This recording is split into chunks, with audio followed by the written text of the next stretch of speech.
Welcome everyone. I'm Maria Papitas with the University of Delaware Cooperative Extension.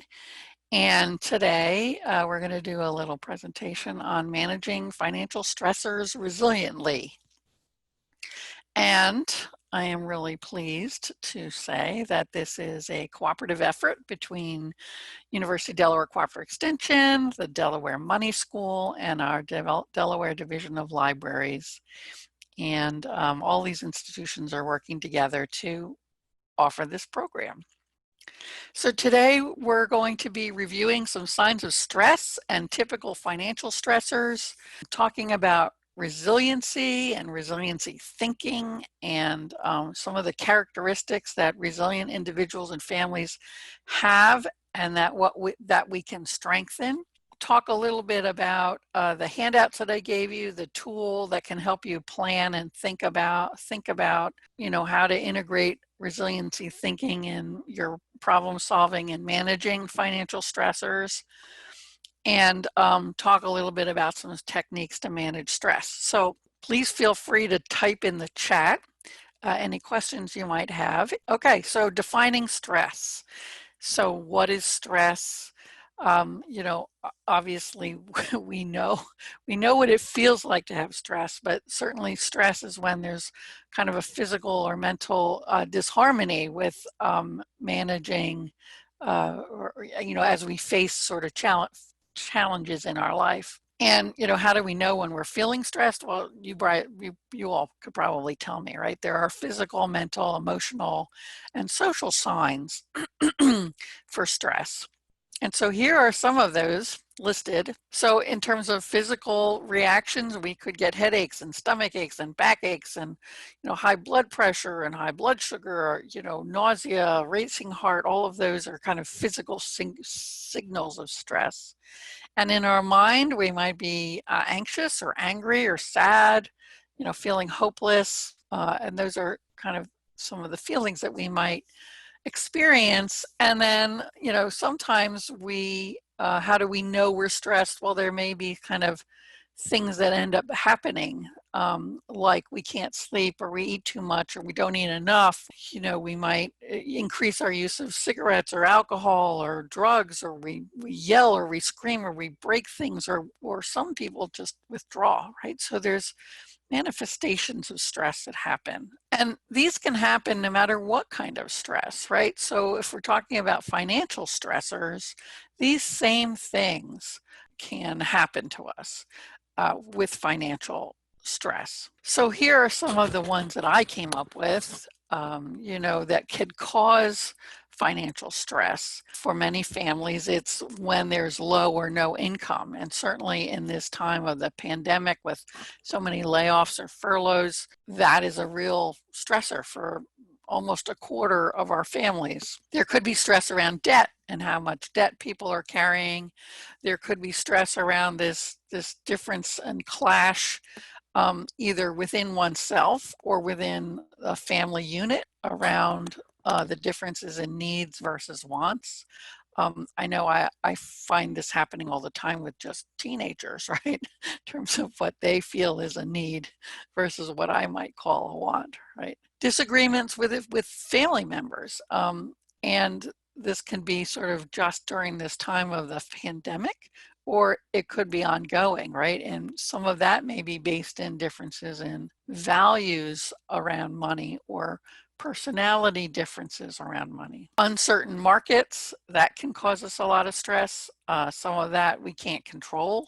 And so it especially is influential in making us stressed out.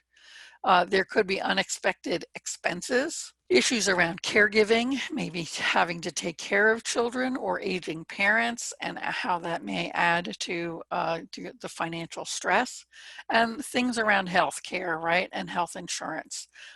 Those all are more recently have had higher costs associated with them, and so oftentimes can create stress about paying for health care, about paying for health insurance, but also around accessing, can I afford to go to the doctor?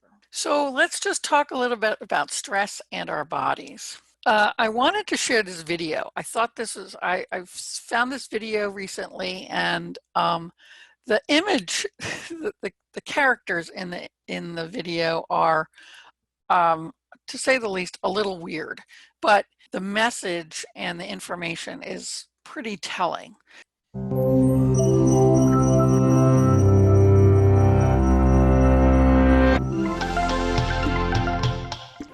Cramming for a test? Trying to get more done than you have time to do? Stress is a feeling we all experience when we are challenged or overwhelmed. But more than just an emotion, stress is a hardwired physical response that travels throughout your entire body. In the short term, stress can be advantageous, but when activated too often or too long, your primitive fight or flight stress response not only changes your brain, but also damages many of the other organs and cells throughout your body. Your adrenal gland releases the stress hormones cortisol, epinephrine, also known as adrenaline, and norepinephrine. As these hormones travel through your bloodstream, they easily reach your blood vessels and heart. Adrenaline causes your heart to beat faster and raises your blood pressure, over time causing hypertension. Cortisol can also cause the endothelium, or inner lining of blood vessels, to not function normally. Scientists now know that this is an early step in triggering the process of atherosclerosis, or cholesterol plaque buildup in your arteries. Together, these changes increase your chances of a heart attack or stroke. When your brain senses stress, it activates your autonomic nervous system. Through this network of nerve connections, your big brain communicates stress to your enteric or intestinal nervous system. Besides causing butterflies in your stomach, this brain-gut connection can disturb the natural rhythmic contractions that move food through your gut, leading to irritable bowel syndrome, and can increase your gut's sensitivity to acid, making you more likely to feel heartburn. Via the gut's nervous system, stress can also change the composition and function of your gut bacteria, which may affect your digestive and overall health. Speaking of digestion, does chronic stress affect your waistline? Well, yes. Cortisol can increase your appetite. It tells your body to replenish your energy stores with energy-dense foods and carbs, causing you to crave comfort foods. High levels of cortisol can also cause you to put on those extra calories as visceral or deep belly fat. This type of fat doesn't just make it harder to button your pants. It is an organ that actively releases hormones and immune system chemicals called cytokines that can increase your risk of developing chronic diseases, such as heart disease and insulin resistance. Meanwhile, stress hormones affect immune cells in a variety of ways. Initially, they help prepare to fight invaders and heal after injury. But chronic stress can dampen the function of some immune cells, make you more susceptible to infections, and slow the rate you heal. Want to live a long life? You may have to curb your chronic stress.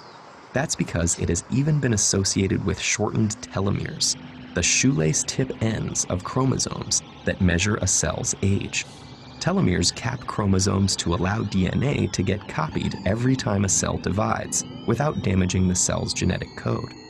And they shorten with each cell division. When telomeres become too short, a cell can no longer divide, and it dies.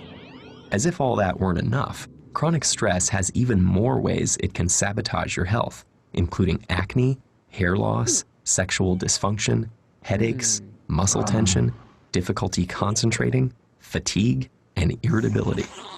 So, what does all this mean for you?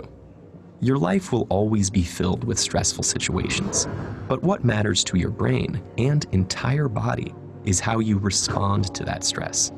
If you can view those situations as challenges you can control and master, rather than as threats that are insurmountable, you will perform better in the short run and stay healthy in the long run.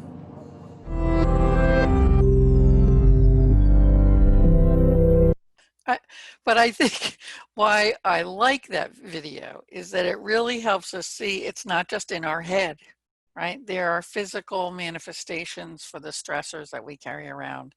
And so then it's really important to try and manage the stress, right? It's really important then to really think about and come up with strategies to be managing stress. And so partly I wanted to start with that so that I could then kind of move into these, effective coping strategies and resiliency, right? So, sort of thinking about what's in your toolbox, and kind of the rest of our session today, we'll be talking a little bit about what are some of those tools? What are the things that we can be doing to really add tools to the toolbox? When we find the right coping strategy or tool to fit the situation, we can remember to change strategies that best work for whatever the situation is. So I'm going to shift now and just talk a little bit about resilience, right?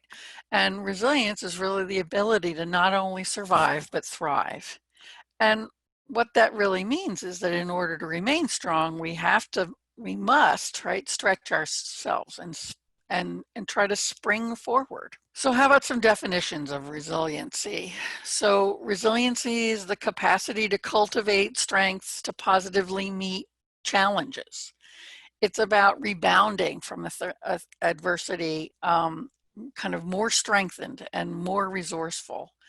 And so it's really the capacity of an individual, family, or community, or an economy to deal with change and continue to develop. So I wanted to share, my brain works in pictures, so I wanted to share a couple of pictures with you.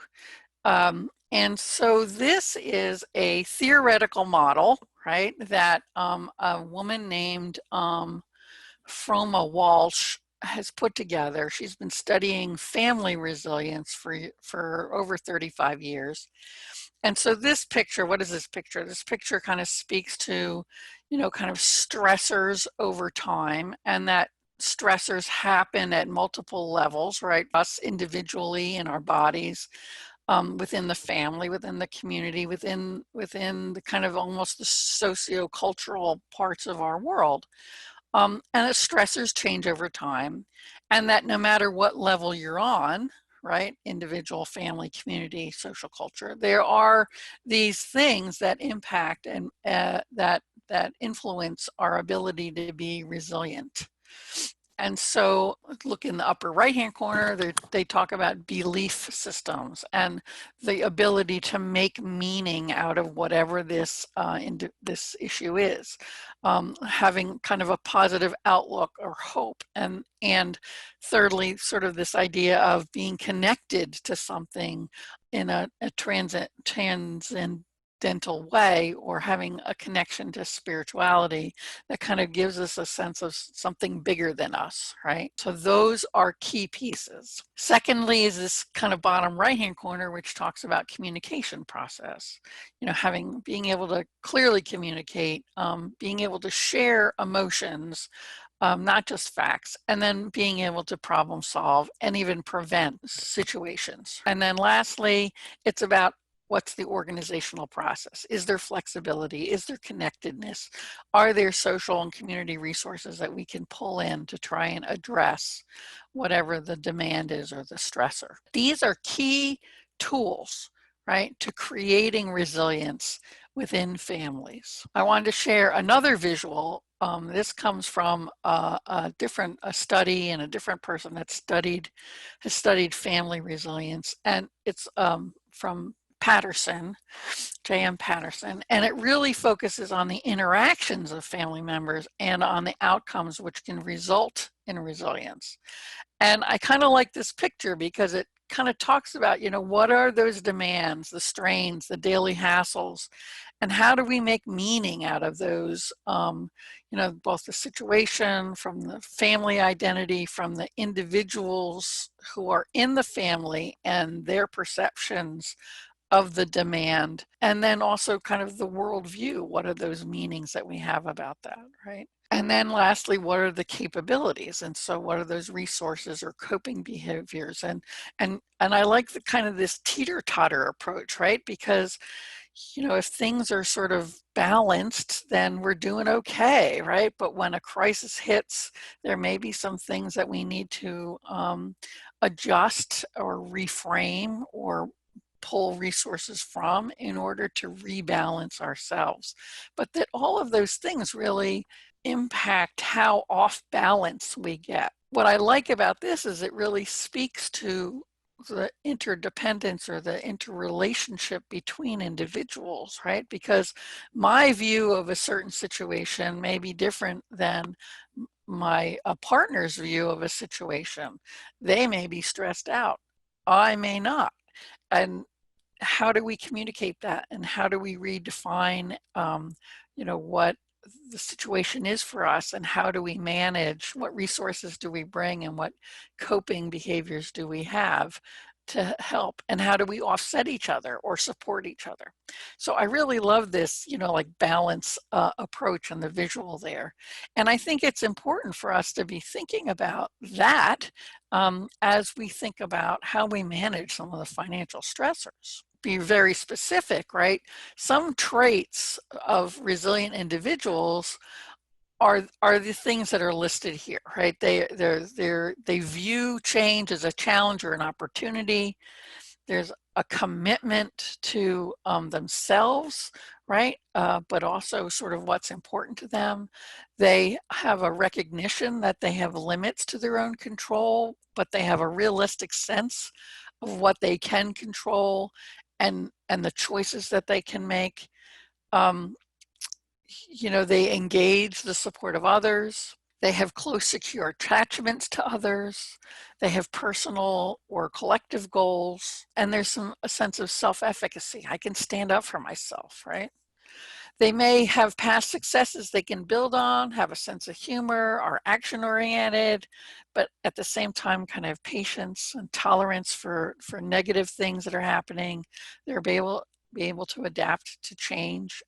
They're optimistic, and they have faith. So all of these traits are things that can help us move forward resiliently. At the same time, we are often in families, and those families have traits. And so here are some that came out of the research as well. There's sort of a commitment to the family and the importance of the family. They spend time together, they're respectful of one another, there is some level of spirituality. There's coherence, which means that, as a collective, they're acting with confidence, but at the same time, individual assets are valued and balanced across the group. There's a sense of connectedness, meaning within each other, but also externally, that they have connections out into the community and across family members. They're adaptable, they're able to communicate, and there's a cohesion in the sense of that they have a family identity, right? And there is community support. So again, these are traits that can help support and build the family around resilience. So, maybe a way to think about this is through this activity, right? If you sort of think about a time that, sort of a rough time in your own life, what were some of the things that you did that really helped, right? Did you get organized? Did you, reach out for help? Did you, plan a family meeting? Did you, what are those things that you did? And then how does that relate back to some of those qualities that I just reviewed, right? Or ones that you hold for yourself. When we think about individuals and families, we all have strengths, right? And some strengths may be stronger than others. But, when we look at those three areas from Walsh's model, these are kind of the biggies, right? The shared belief systems, the organizational processes and strategies, and those communication and problem solving processes. So one of the things that I did, or that Jasmine sent out to you, is that as a handout, right, that focused on, I call it kind of this worksheet. It's like this giant placemat. And I thought I would go through a little bit with this idea that, how do we build resilience, right? It's about thinking about, having the ability to identify resources and use them, seeking out information, identifying individuals and organizations who can provide support, communicating about the situation that you're in and what you need, and problem solving with other folks to kind of create solutions that will work, and having confidence in your strengths and abilities, having the capacity to make realistic plans and to reframe problems into lessons, and sort of take doable actions, right? Being able to create those plans and moving forward. And then the other piece of it is, being able to effectively manage your feelings and impulses in a healthy manner. And I think especially when we're stressed, we can get irritable, we can get short-tempered, we can say things that we may not really mean, or say things that we really mean that have just always been hidden, which can evoke some good conversation, right? And working for, a higher purpose for yourself, for your family, or even for your community. So all of those pieces are abilities that can be built upon to create resilience. So here's that worksheet, right, that I sent you. And it's just a tool, right, to get you to think a little bit about how might I or my family kind of think about this stressor in a different way. And so it starts with, either the dream, like this is where I want to be, this is where we want to be, or it could be the challenge, like this is the stressor we're facing. But they're interconnected, right? Because even if there's a stressor, there's going to be some strategies to resolve that stressor or address that stressor that can move you forward and maybe help you reach some part of your dream, right? So that they're interconnected. And so the dream can help prioritize solutions to address the change or the challenge, and the challenge can help motivate action to us achieving the dream. And I think that that's really important. And oftentimes we get stuck, right? Or oftentimes we'll do a knee-jerk reaction, like, oh, here's the problem, I have to solve it in this way, knee-jerk reaction. And yet it may not really take us down the road we want to go down. So having both in mind is important and is a key piece to kind of reacting resiliently in times of stress. As these questions come from each of the different sections of that placemat, right? So in the shared belief systems, these are questions that you could be asking yourself or asking with your family or your community about, what does this challenge mean to me or us? And, is it a threat or an opportunity? How and why? What strengths can we bring to this to address this challenge? What learning or positive change might we acquire so that we can adapt to this change? And if we can evoke a can-do approach, what would we create together? And then what can we do to become or remain more hopeful or optimistic? So that was the shared belief systems piece. The organizational process and strategies have to do with, well, what resources do we have? And how do we move together, providing, mutual support and teamwork? And I think this one is important because, especially in families where there might be divergent views of what the problem is or how to approach it, people might be going down different roads when you probably need to be working on things together, right? And so I really like this question, like, what does moving forward and providing mutual support look like? And how do we get there, right? And this is an important piece, especially between couples, and even between generations. Then it's that whole idea, well, who else can we pull into the picture? What friends or professionals or community organizations can provide support?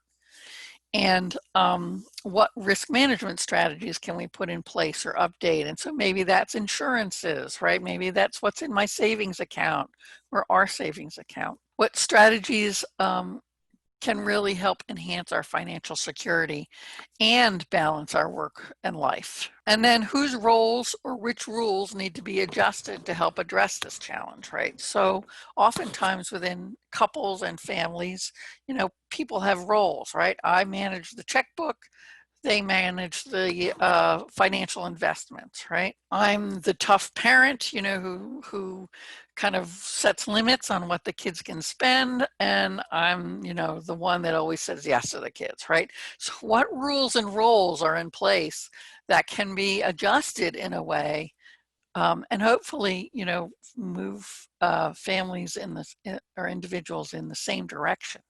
And it gets back to that moving forward. How do you provide mutual support? All right, the last section in terms of those big bubbles on the worksheet has to do with communication and problem solving. And so, you know, what can we do to support clear, consistent information sharing? You know, what can we do to provide an environment open to sharing our values, meanings, and feelings about whatever this challenge is or this stressor is? You know, what can we learn from previous setbacks that will help us address the current challenge? What new ideas or resources can we brainstorm that will help us, you know, move forward? And then, you know, are there some decision-making processes we can put in place so that it is shared decision-making? So again, strategies around process and communication and problem solving. And then the last section to this worksheet is really, okay, so now that we've gone through this, what might be some short-term steps, right, that can help us address this challenge or the dream, and who's going to help us, right? So maybe you and I need to talk, but maybe we need a counselor, right?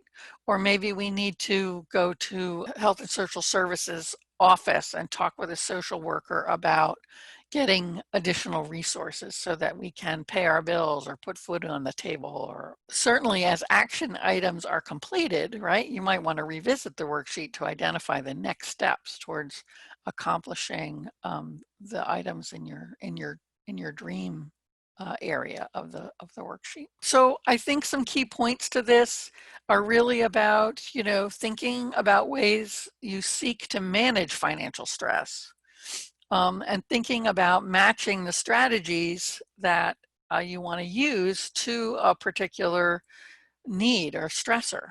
Working to brainstorm and explore a variety of strategies that might be available to help you, and then learning those new strategies or adopting different ways of managing those financial stressors that may not have been used before. So I wanted to kind of, you know, kind of bring some closure around this by sharing 3 strategies for managing financial stress.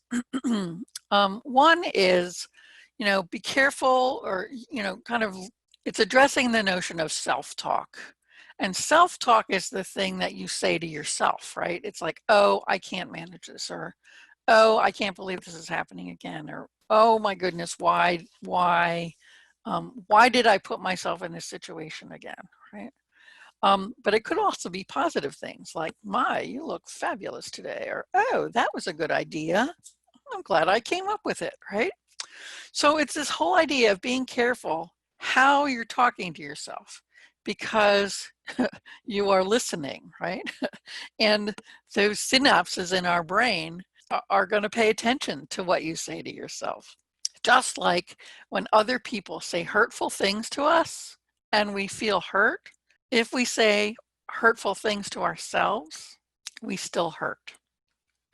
So we have to be careful about how we're talking to ourselves. So how do you respond to that talk, right? Do you, you know, try and take control of the situation? Do you know, manage things better? You know, take a new look at things? Do you avoid? Do you blame, right? And so paying attention to how you're talking to yourself really can help. Sometimes it's about just paying attention. Like when you do something and it goes wrong, what is it that you're telling yourself? And just stop and breathe, maybe write it down, and just reframe what you just told yourself. So one way I've used, kind of tried to manage this too, is this idea of picking 3 words. So I'm going to read the slide because it's kind of important, right? The body hears what the mind thinks. So choose your thoughts with purpose. Tell yourself that you can overcome any challenge, and try choosing 3 words to tell yourself to help maintain the mindset you want. You might choose such words as calm, capable, or controlled, right? I am calm, I am capable, I'm in control. Those are just 3 examples, but you can come up with your own 3 words. So when an event happens and you start chastising yourself in your head, you can undo that by saying, you know what? That's not right. I am calm. I am capable. I can manage a situation. Here's strategy number 2. Use your breath, right? When faced with a challenge, first use your breath. Deep breathing calms the mind and can help you focus. It can also help reduce chronic pain and improve your sleep. Who knew, right?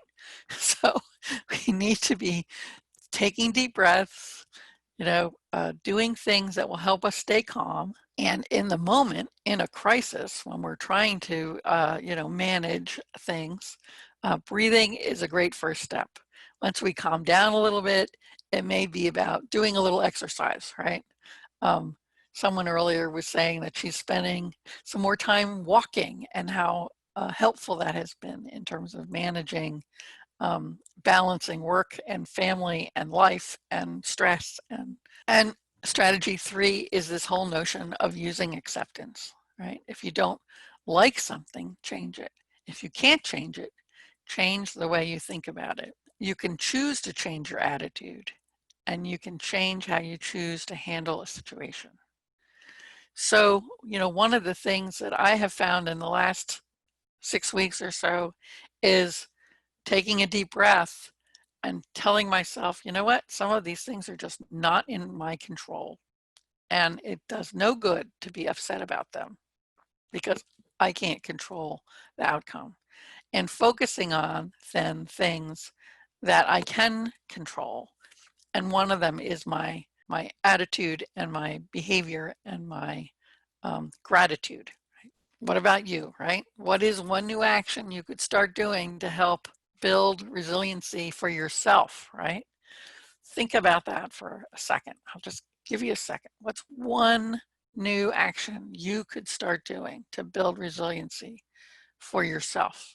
One of the things that's really can be challenging at this time is for some people, we tend to self-isolate, right?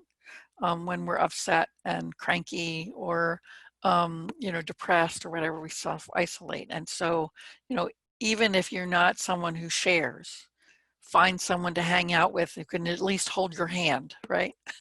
Who can be supportive with you or will listen, actively listen to you and help support you in that way. So just sort of a thought, right? A remember, right? It's not what happens to you, but what you make out of what happens to you that makes you resilient. And there's my little ball that's made out of rubber bands, right? But to be able to bounce back and to reflect on things that happen to you and build from there, right? What can we learn from these things?